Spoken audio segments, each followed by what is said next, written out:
Hello guys, so karon atong topic today is string method. Let's go. Oh, ADLE.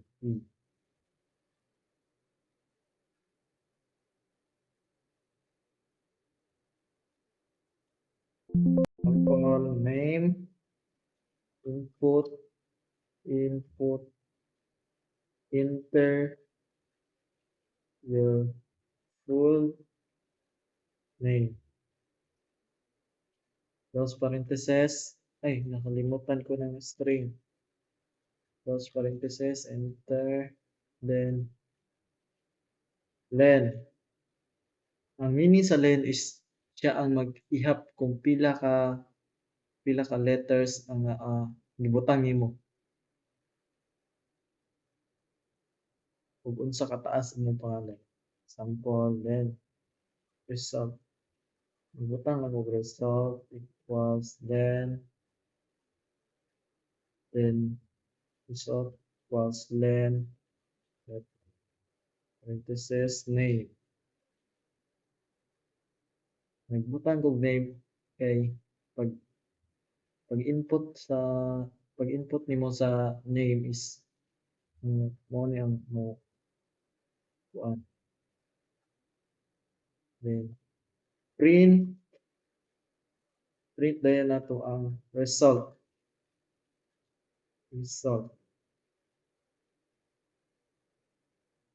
sample.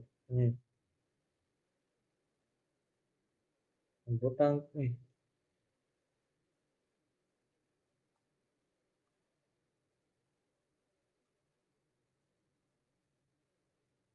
enter my full name Nathaniel.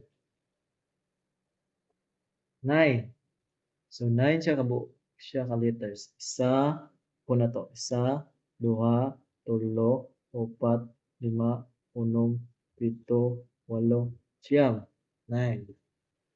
So 9 ka letters. Example, next example mo kani. Result. So equals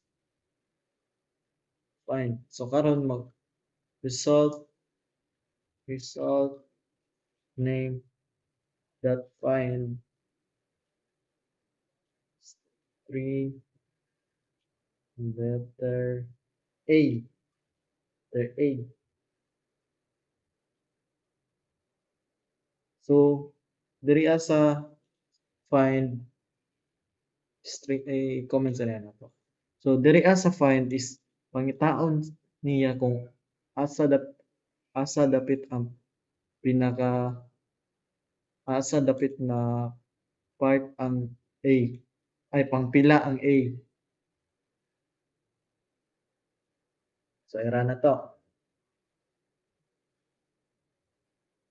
Type my full name dan Nathaniel Neil.